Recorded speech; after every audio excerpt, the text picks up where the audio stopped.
Dan, good to see you. Thanks for jumping in. Hey, what's up, Italy? Long time no see. I How's it was going? I was just saying, like every time before one of these lives, the toughest part is just the technical difficulties in the beginning. And I was Yeah, just saying, like one of my clients is an IT guy, and usually he's on these lives and he fixes it. But I'm like, well, he's not here today, so I don't know if I'm gonna fix it, I you was know? worried. I was worried not to be able to make it because that's the very first time, shame on me, Yeah. to actually go live on a live video on Facebook because I don't have Facebook. So I created just for you. Yeah. So it's good to see you. And I wanted to kind of catch up with you today. Like I was telling the listeners, I haven't seen you in probably like honestly, it's probably been like 4 years already, maybe 3 years, maybe 4 years. Well, 2019. 2019, yes. No, Okay. sorry, 2020. It was Oh, at the 2020. beginning of 2020. That's the last time that we actually met. Yeah, we Okay, talked. got it. I have like a delusional perception of how long ago I've trained a lot of my clients. Like the last guest I was on is like, I haven't seen him in 10 years. And he gets on the live. He's like, man, it's only been like 3 years. And I'm like, you know, I'm like, Perhaps you must have been a dog in the previous life. You must yeah, have been by a dog. I don't yeah, know. probably that. So, so yeah, it's good to see you again, obviously. How's life been in your corner? I know you've been kind of moving around and stuff. Yeah, no, thank you. I'm really happy actually to be here, and thank you for inviting me. Yes, moving back to California, although it's a pleasure because that's what I want it to be. As you can imagine, there is a lot that goes into a move, and I don't like moving. It's really stressful, and but all in all, I would say I'm getting now a little bit more, okay with it. But the very beginning was very stressful. I have currently my niece from Italy is staying with me for a summer program at UCLA. And so I had the additional stress of getting everything ready before she came over here. So you can imagine. So it was a good thing and a bad thing, but now everything is good. Thank you. Are you moving back to Orange County or some other area in Yes, no, California? Orange County, you're right. Yeah, back to Newport. the OC. Yes, yes, yes, So yes. how's No, North Carolina? No North Carolina anymore? I hope there's nobody in the audience over here that has ties to North Carolina. Let's be polite and say it's a beautiful state, but it's not my state. Let's put it this way. Yeah. Yeah. No. Well, how are you staying at the same job or just moving to a new job completely? Yeah, I think that ties into what we're going to be discussing and talking about today. And it's within the banking industry, but the huge and major, I would say, difference relative to before is that I consciously started looking for something that allowed me to work remotely, fully remotely. Nice. And here I am. Guess what? You find it. So I found it and I'm working remotely and it makes a huge difference in my life. So Yeah, I've been trying to talk a lot of my clients into doing it, like the ones that can. Obviously, there's some occupations for sure you can't. I don't know how you're going to stitch up wounds as a nurse doing it like via Zoom, but who knows? Maybe the technology will happen one day, you know? But I've always telling my clients, and in fact, I discussed this in one of my previous lives of like, man, if you just work remote and have like a good little automated system like at home, like basically you save around like a difference of about like 8 to 10 hours a week, which is like way more than enough to have like more me time during the week and have more balance in your work and thus not burn out because it's so easy to fall into like if you count like driving to work, actually working, driving back from work. I mean, it's like a 10, 12 hour day, 5 days a week. And then you're so burned out and exhausted on the weekend, you can't do anything but just kind of like lay around and hope like you recover enough by the time Monday goes around and you do it again and then again and then again. And then yes, 30, 40 years later, that's pretty much like your career. You know, I'm like, dude, you guys got to get away from that as much as possible because human beings aren't supposed to live like that, you know, because their central nervous systems, I mean, there's always a prodigy and anomaly here and there, but just the average person, you know, the average bell-shaped curve, just not meant to be pushing those 10, 12-hour days, especially with hectic deadlines yeah, and all that stuff, which is like one reason why I invited you because I forgot the exact stats. It's been obviously 10 years in my mind, but 2 years realistically, actually, since I coached you. But you came you came to my coaching like a little bit overweight and stuff of that Bill, sort. you're so Well, nice. I'm You're very, trying to be nice here. yeah. A few pounds overweight. Okay. If you like, I lost with you 20 pounds basically overall, 20 and a half pounds. So that's what I lost with you. Yeah, and more importantly, you kept it off, which is Yeah. actually surprisingly very rare. If you look at general statistics with fat loss, 80 to 90% of people that end up losing weight end up regaining within like a 2 or 3 year period, plus like an extra bonus 5 pounds just for the hell of it, because of the Yep. the effort you put, and then they kind of repeat these cyclical patterns. So for the people watching this live today, Pasquale, I like to call him Italy because he's from Italy. He's not an MD, thankfully. He's not like a super holistic lifestyle coach, et cetera, et cetera. But guess what? He's figured out how to sustain fat loss, which most people, including a lot of people, a lot of health professionals in the health field haven't even figured out how to do for themselves. So what he says here uh, is relevant.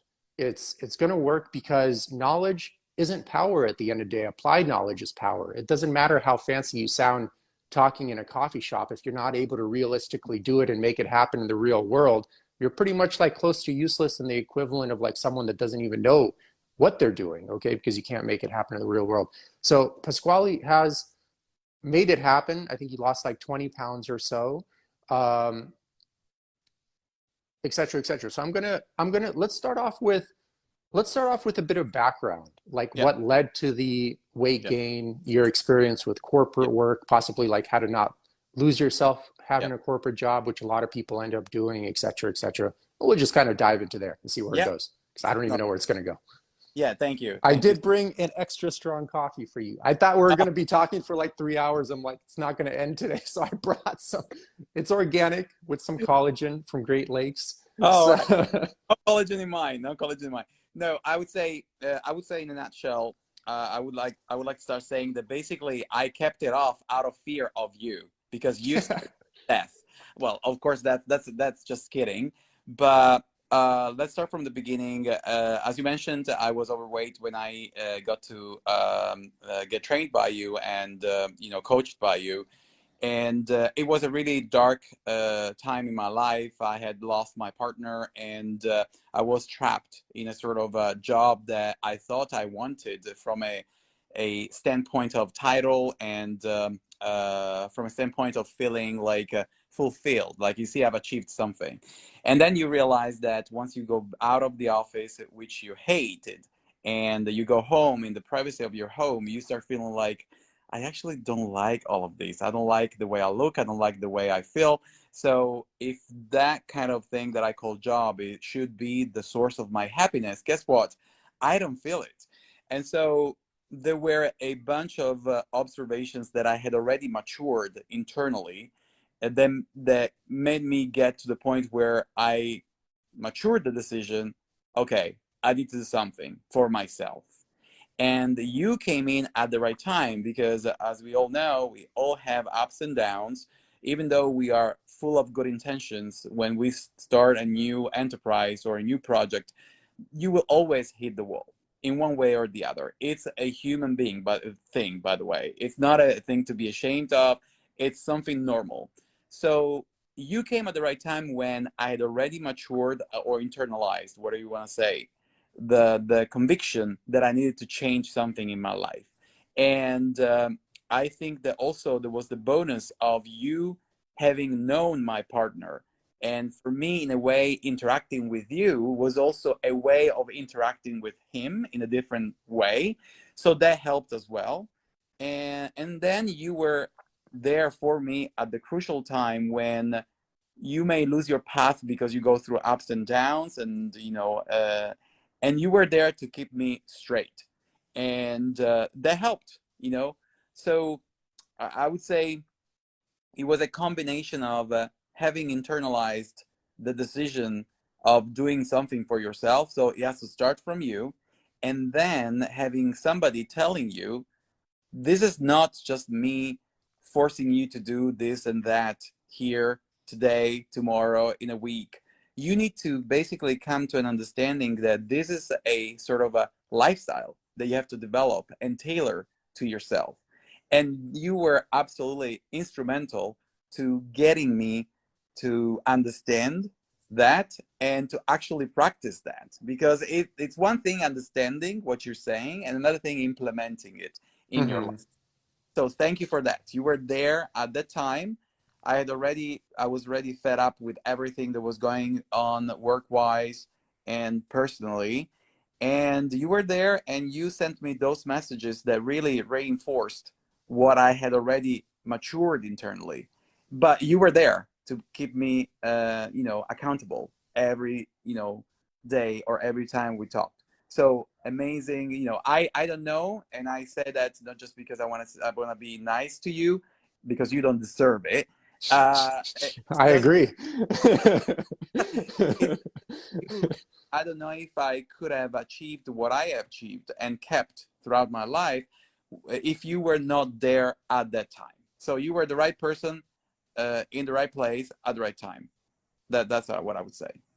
Well, also, like contradictory to a lot of people's background, you're actually very physically active, if I remember correctly, right? I think you're a runner or a triathlete. I forget exactly. Can you remind me?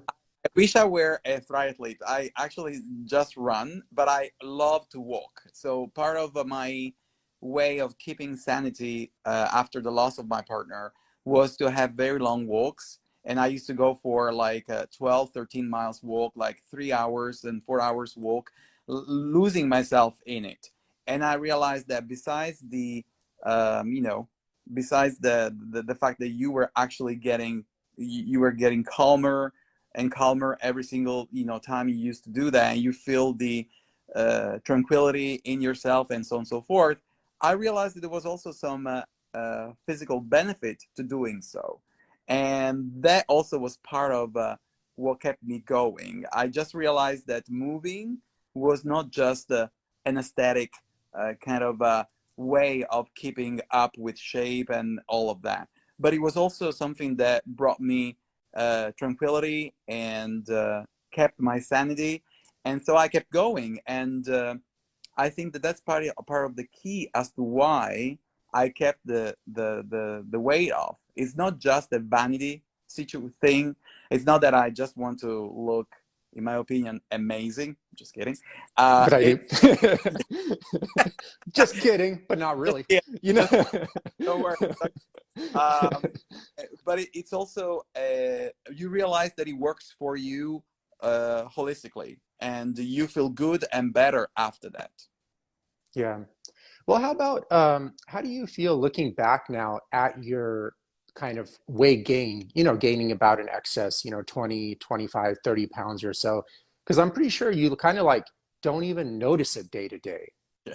And it's almost because it's such a slow, gradual process. Typically, the average person gains about like 3 to 5 pounds of unwanted body fat per year. So, like month to month, you kind of like look the same, especially when you kind of maybe compare yourself next to your coworkers, which might be like super heavy. You're like, well, shit, I'm still like almost anorexic compared to these people. Because a lot of people fall into that trap because a lot of people say, like, I get some people come into the call and they're like, I need to lose 5, 10 pounds. I'm like, dude, you need to lose like 30 or 40 pounds. But today the standards have kind of dropped so low in terms of kind of what a lean physique looks like that people that typically are overweight don't even kind of perceive themselves as overweight because they might not actually be overweight compared to how overweight their coworkers are. I Yeah. don't know what your take is on Yeah. that in terms of reflecting on your situation there. Yeah, no, all of what you just said absolutely was also part of what led to my weight gaining. I would say that if you ask me to be as concise as possible in giving a sort of statement as to why you get yourself into a position where you gain a lot of weight without even realizing it, it's just that it is a result of alienating yourself from yourself. You get into this kind of habit of forgetting about your needs, forgetting about who you really are, and you get distracted, and you want to get distracted by work, by problems, And that's why you always magnify the problems that you have in your life when you are in that kind of situation. Oh my God, I have to deal with this. I don't have time to do something else. I was in a kind of a cycle where I was alienating myself from myself more and more. And I was finding, even unconsciously, ways of distracting myself from myself, you know? And so the work thing was perfect.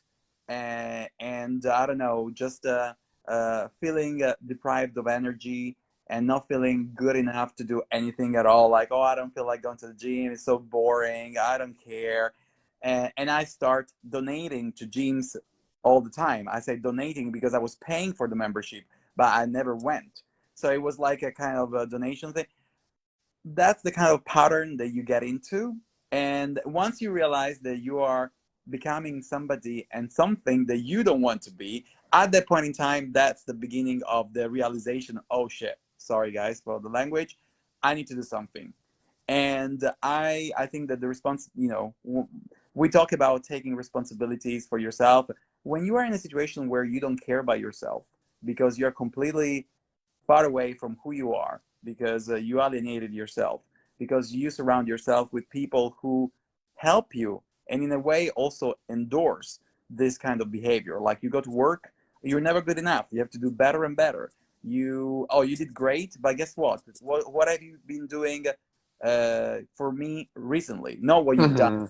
Hmm. So you get into this kind of a competition, or with material things and stupid things that don't reflect your soul, and you bury your soul under those, and you forget about it. And then you wake up one day after years and years of doing this kind of thing, and you realize, where am I? So I don't know if in my situation, because of the loss of my partner, if that was a line of demarcation between getting distracted and making myself aware of it. I don't know if that helped me. I think it did. Um, but I think that that's the beginning of the end. It's just when you alienate yourself from yourself, and then you lose contact with reality. You're not in sync with yourself, and then the way comes and you don't even realize it. Yeah, and I feel it's kind of like a tough situation because especially in most like corporate environments, in fact, in just most fields in general, not even just corporate America, it's just Right. that kind of behavior of like if you're not dying for your job, you're not doing your job is like applauded.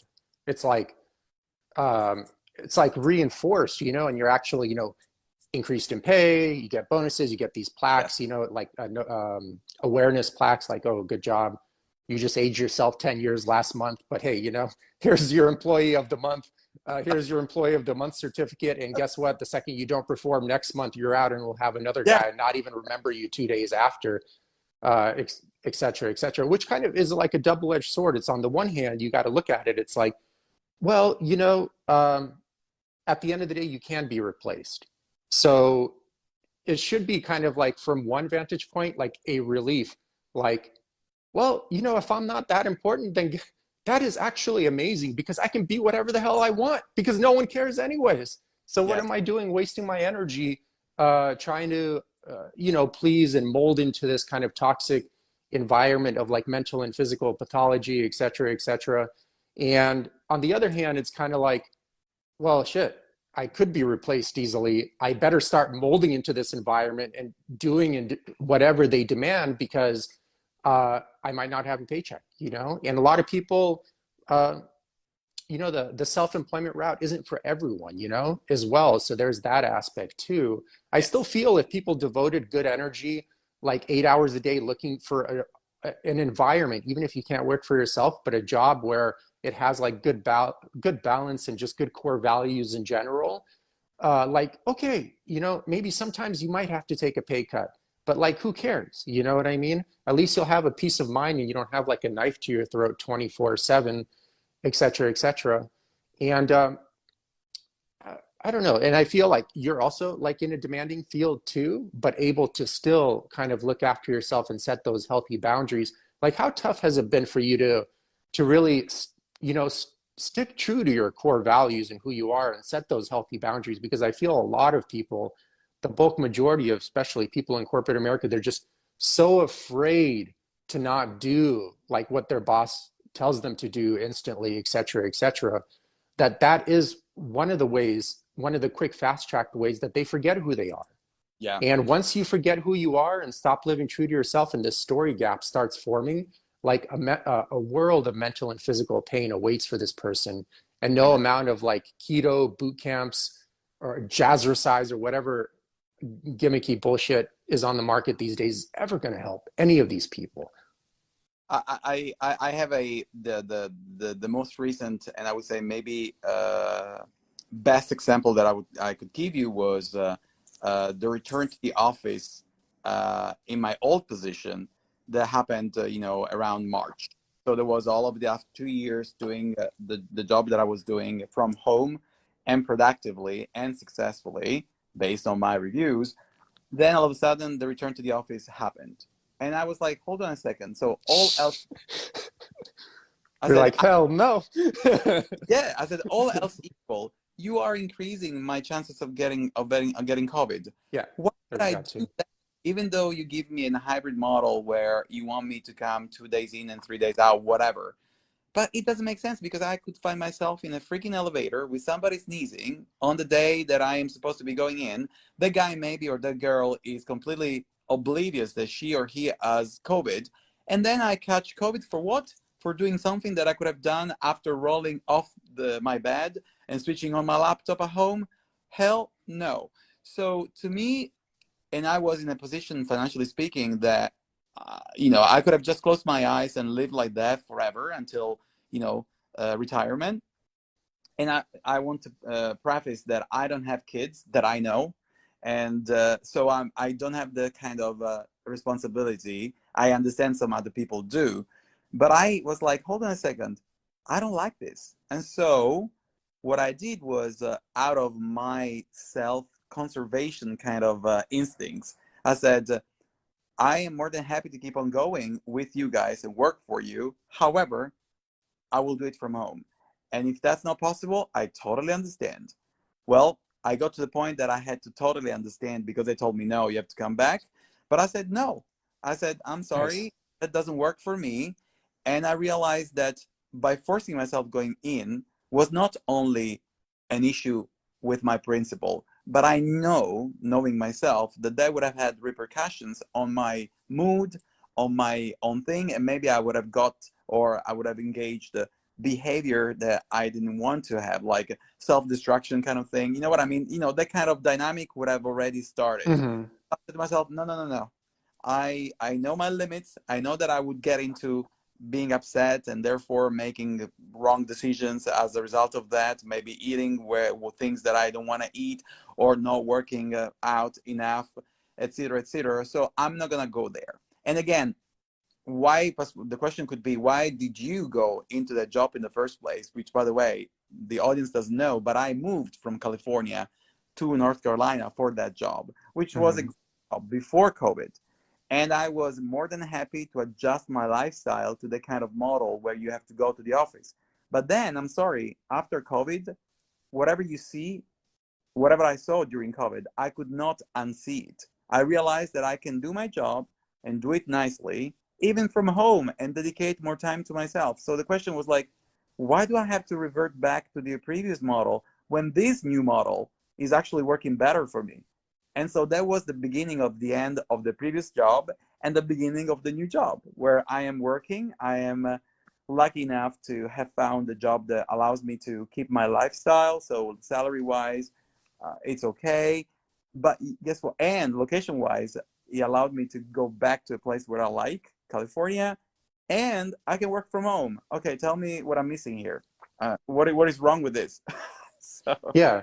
And I think you're at the point where you reach the true Italian lifestyle of, I don't want to say bad words because I think your niece is probably running around there, but not giving, F word, whatever. yeah, yeah, no, Yeah. totally. And you guys that are listening on this podcast, what he said right there is staying true to his core values and setting those healthy boundaries.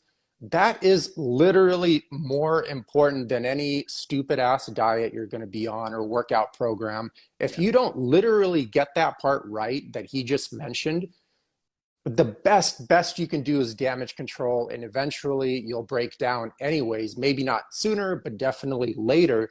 And it's just not going to be a pleasant journey for you from start to finish. You have to identify your core values and you have to stay true to them. Stop prostituting yourself out, you know? Stop going like, well, you know, that definitely didn't make me happy last time, but hey, they're offering 20 more $1,000 this time a year. I'm going to just forget that. And here's what's going to happen. So first and foremost, uh, for the first year, you'll be all excited. I got 20 more thousand, et cetera, et cetera. But then after the year rolls around, you're just going to remember that you're being fake to yourself.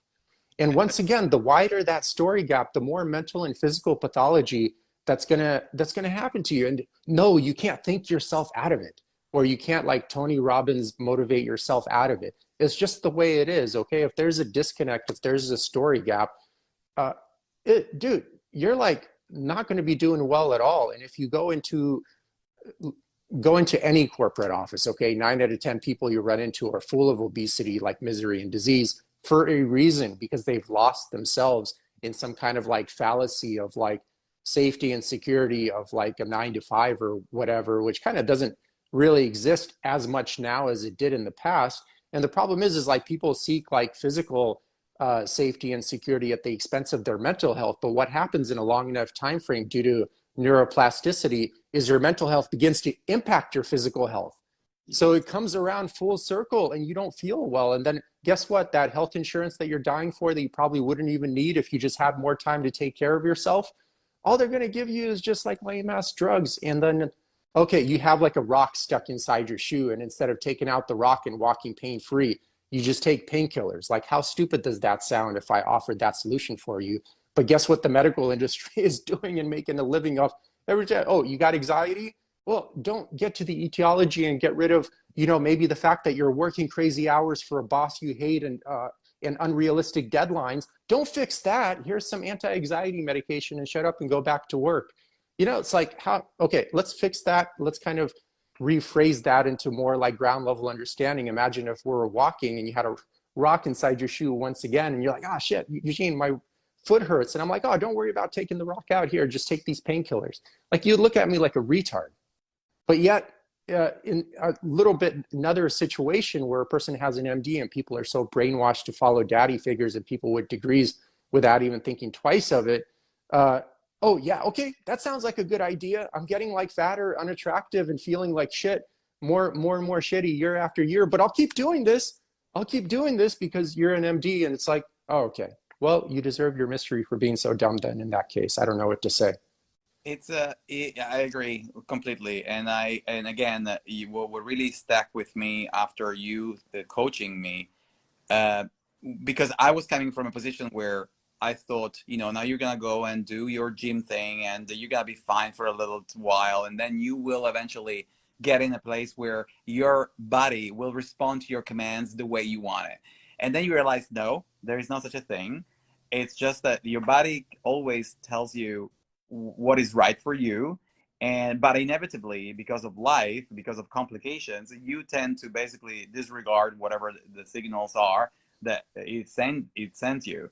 And you were able actually to let me feel comfortable with that, like, because to me it's not about the absence of issues or absence of problems. Oh my god, I have got this craving. Oh my god, I want to eat this, or I don't feel like working out today. It's not about the absence of all of that that makes you, oh my God, I'm on the right track. Is actually embracing that you have to be comfortable with the uncomfortable. And so long as you know, though, where you want to get to, then you will find a way to get there. And if there is the job that is stressing you out too much, well, guess what? Change it. It's not going to change for you. You can change it. And again, I'm trying to I realize that I'm oversimplifying everything, but the concept that you ingrained when it came to the physical part of it was like, your body's going to do exactly what you do. He's going to let you know what is right and what is wrong. Then it's up to you to listen to it. And if you just disregard that, guess what you're going to end up with? So you gave me that idea that it's not a matter of short-term gains. It's a matter of internalizing that this is the right way of living, and allowing yourself to discover what really works for you and what doesn't. And once you find it out, well, guess what? Then the most difficult part, you have to change it. And if you love yourself enough to change it, you will find a way. I don't profess to know everything. I don't profess to have changed everything about myself. There are so many things that I'm still working on. But the point being is, once you start realizing who you are and what you want, then everything else will follow suit. Not an easy process, not a quick process, but if you never start, you will never get anywhere. So Yeah. No, it's definitely not an easy process. But dude, what's your other alternative? Just to stay miserable, obese, and full of disease? That's not easy either. You live yeah, that 24/7. You feel that kind of pain every yeah, single minute of the day. And yeah, I mean, you hit on an important point. Just like in general, I feel in Western culture, especially in America, people just are totally numb to the myriad of pain signals their body is giving. You got to remember, like the body can't communicate with you through language, like English, for example. It communicates you through pain. When you feel pain, it's your body's way of telling you, like, dude, you need to change something or eliminate whatever is causing that pain. And that's the problem with healthcare. People that are with healthcare these days is people that are generally looking for answers. They might go look for those answers, but healthcare is all about like just getting you to continue to mold into the matrix of society. yeah, Like, oh, here, take these antidepressants or anti-anxiety medications so you continue to work more. You know what I mean? And you continue to perform and be social, and that way you get promoted. It's like more, more, more, et cetera, et cetera. And it's not working, especially when 9 out of 10 Americans these days, 9 out of 10 American adults are like metabolically ill. yeah. That's 90%. That's like a scary freaking statistic. Yeah, yeah, and I have to say again, I think I'm sure that I'm saying something that maybe you've heard before, and hopefully your audience is gonna understand what I'm trying to convey here. COVID has been horrible. It's been a horrible experience worldwide. Lots of people died, lots of pain and suffering coming from it. However, if there is anything positive that came from it, at least for me, was like the conviction, even more so. It was actually a reinforcement of the conviction that you can you can conduct your life and keep up with your lifestyle, and you can find ways of keeping it up without going into the you know corporate Americans mold that you've been instructed to follow.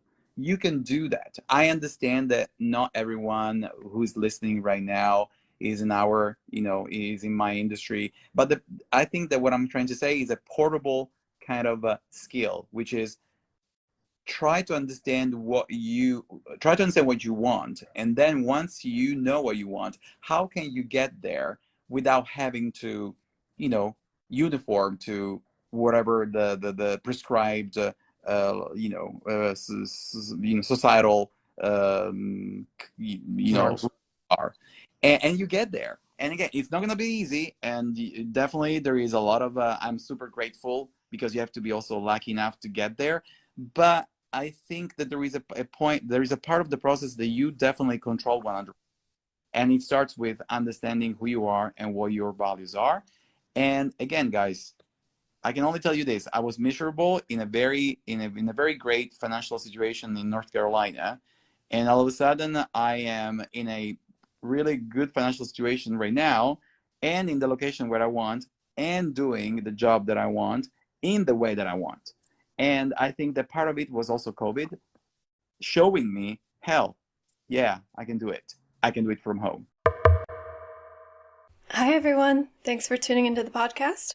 I'm curious, have you ever been confused by the labels in the grocery store?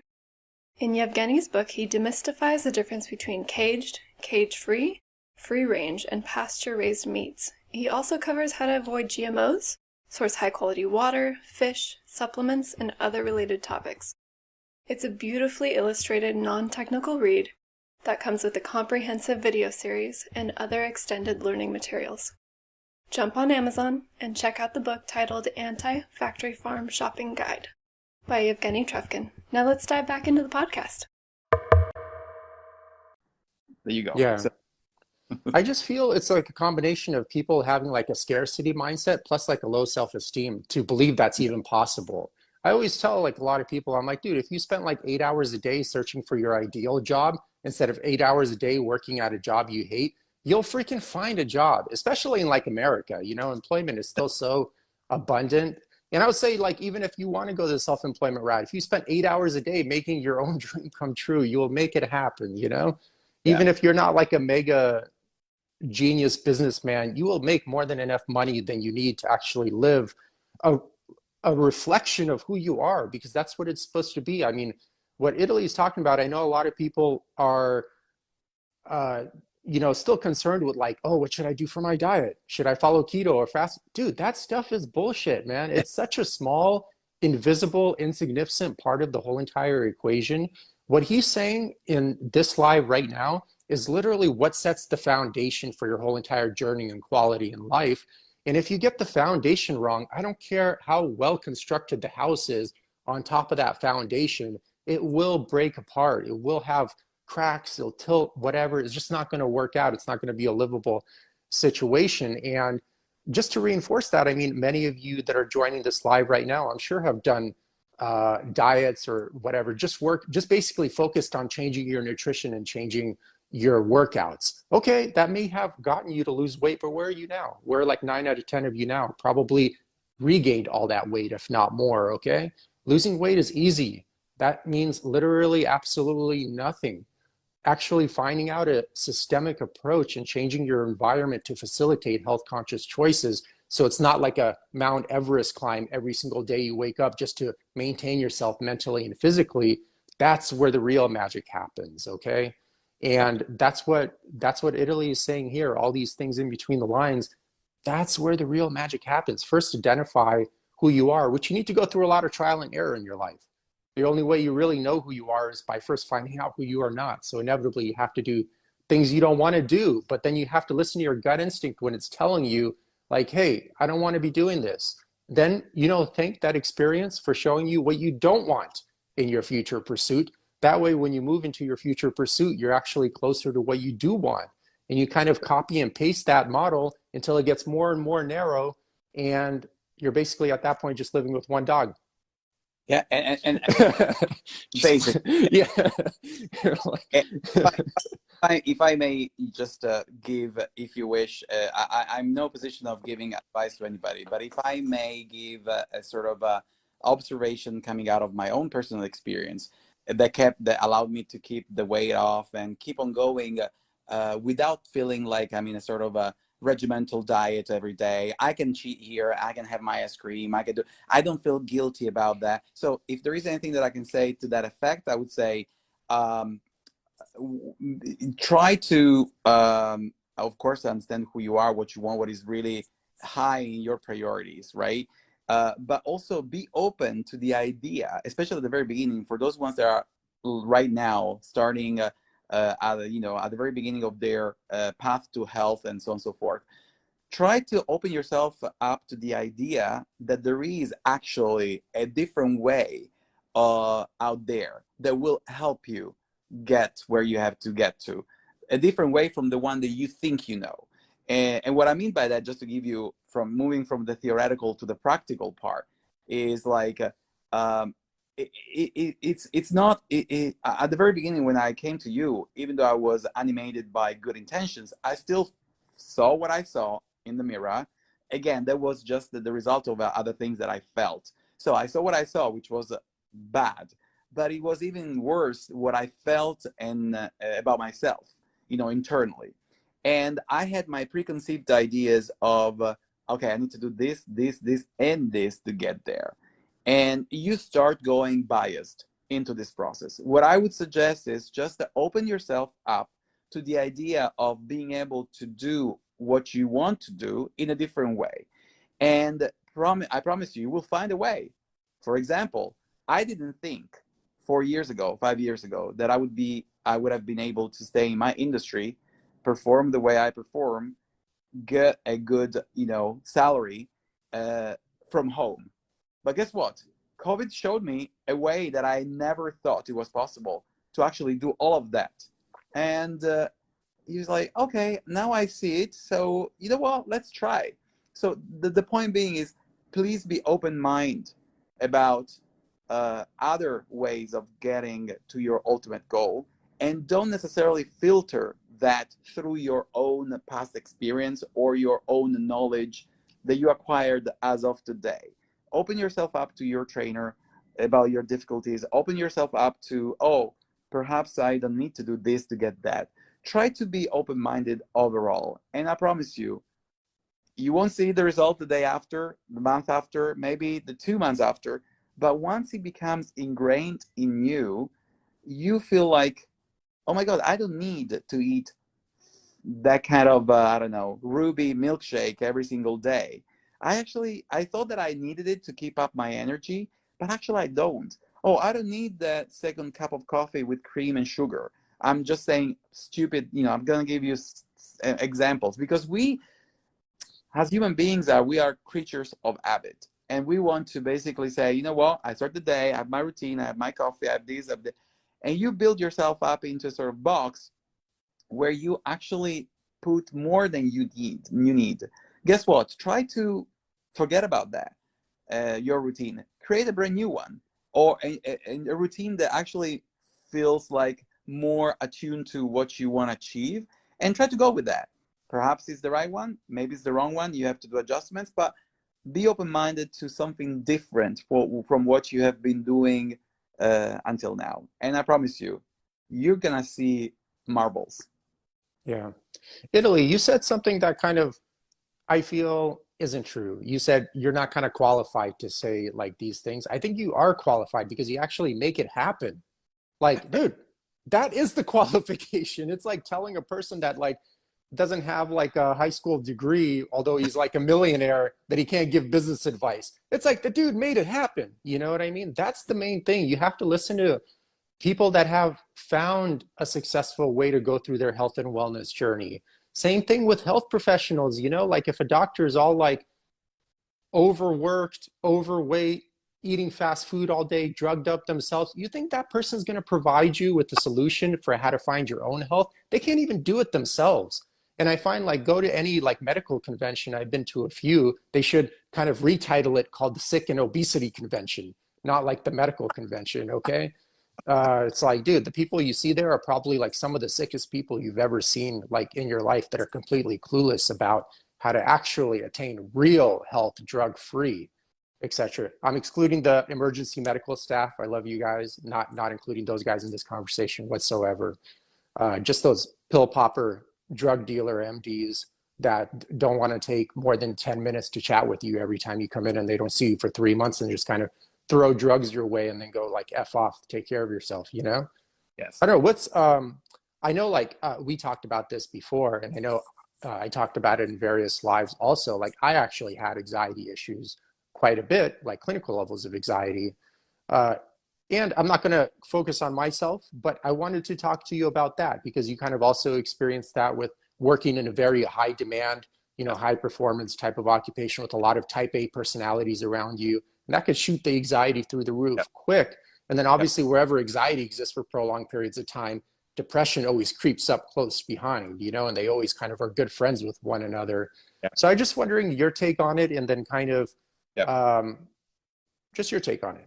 So I know a lot of people are struggling with anxiety in general, et cetera, et cetera. So thank you. No, Eugene, that's a really important message. And I'm all about broadcasting this because mental health is health. It's not something different, or it's not something that only the rich should be focusing on, or mental health is health. And everything starts from there, because if your brain is whacked, you're going to be whacked, period. And I did suffer from panic attacks, and very, very severely. And I was lucky enough to find a great psychiatrist who really saved my life. It really, I'm not just being cliche here. It really saved my life because he didn't give me medication. He gave me therapy. And I am one of those that, maybe that's another common point that we have, Eugene, in common, actually.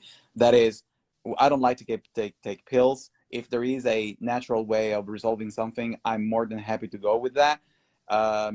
So this person was able to really help me and save my life, put me back on a path of realization that, and that was my main problem.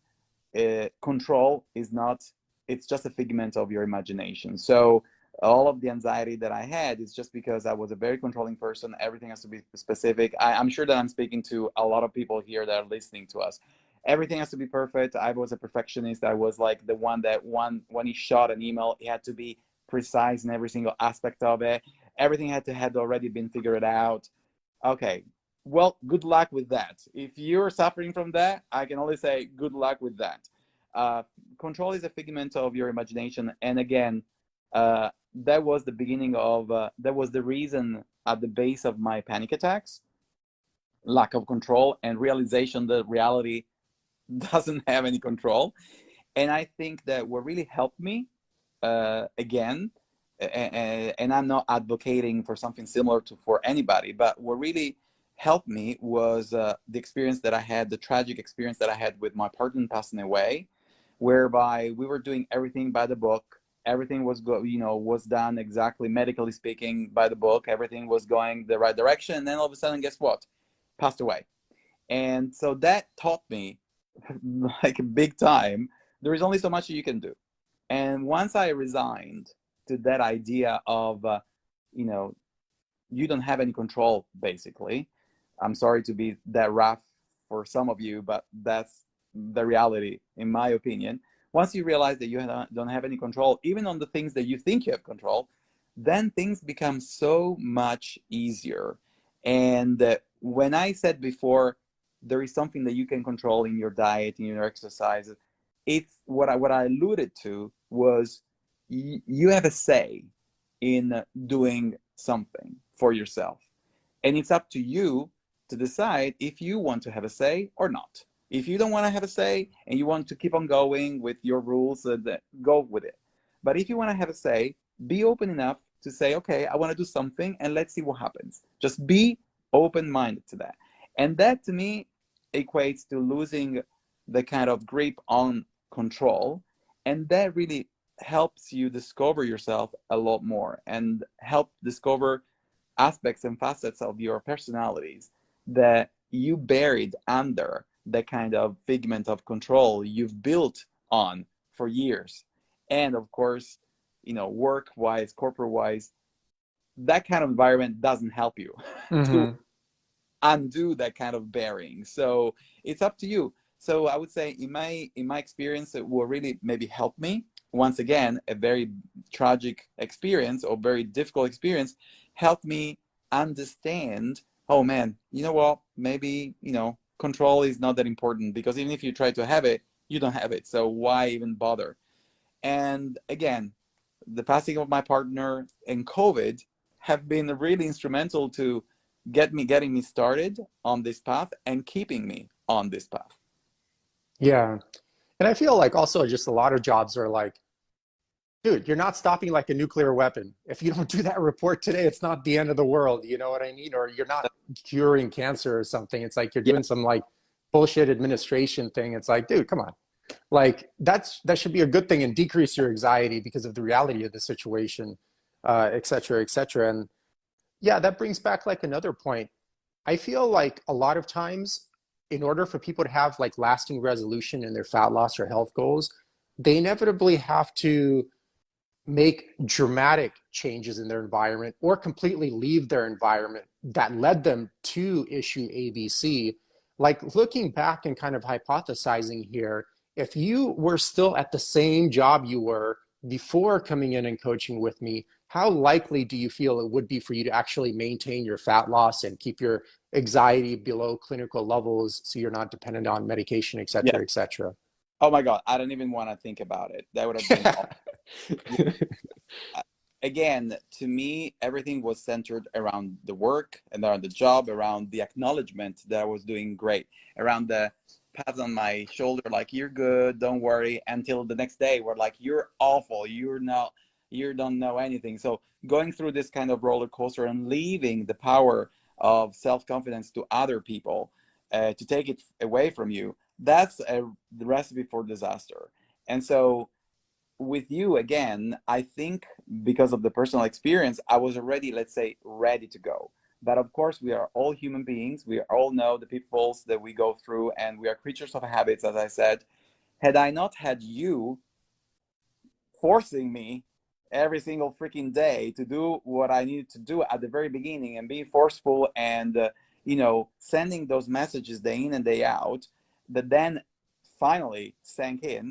I mean, I don't know where I would be right now. I really don't know, and I can even start hypothesizing. I can even start thinking what could have been, because I was completely a different person, as you can see from the pictures. Even from the pictures, you can see that the picture you sent. In the first one, I was literally serious. I was being professional, in my opinion, a professional, a professionally obese piece of meat. And then, in the last one, you can see I was smiling, and it was not done for the pictures. As you know, we are both very raw in terms of, taking care of those aspects. We don't care. And I was literally beaming because I was happier. And again, when people ask me, are you happy? I say always, that's a big statement. I'm definitely happier than I was 5 years ago. And I never thought in my life that I would be able to achieve physically and mentally this kind of tranquility and calmness that I have right now. And part of it, if not the major part of it, has been played by, the way I look physically, and what got me into looking the way I look. So the whole work internally, that I've been doing with you, and also after you left, kept, those messages that you sent me day in and day out in the forefront of my head.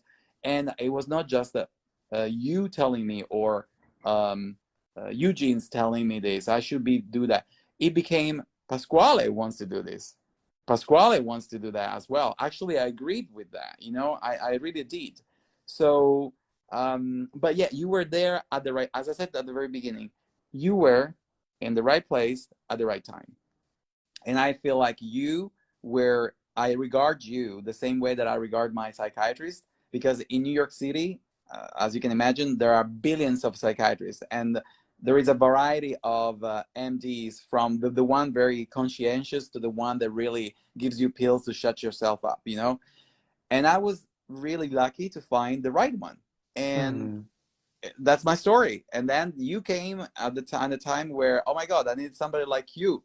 And then the rest is history. So that's all I could say. That's all I could say. I cannot imagine what it could have been if I had not started with you. So that's I don't know if that's an answer, but I don't even want to go there, because I don't know. You're like, it's not Halloween yet. I don't want to talk about those horror movies. I don't want to scare it, but I'm already scared enough. And so. the sad thing, Italy, I feel, is like that's a lot of people's just normal way of life.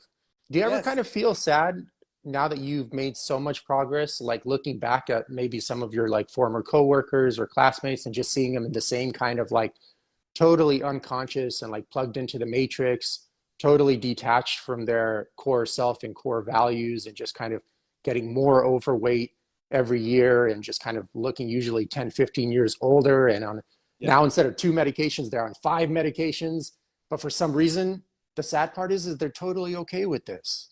Like, I just don't understand how they normalize so much pathology. I don't know what your take is.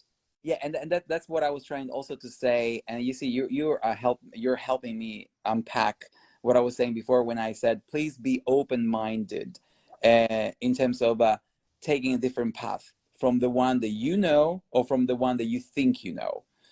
Just literally give trust to that person. I know it's very tough. And by the way, who's talking to you is somebody that had an issue with giving control, and that was the beginning of the end for me.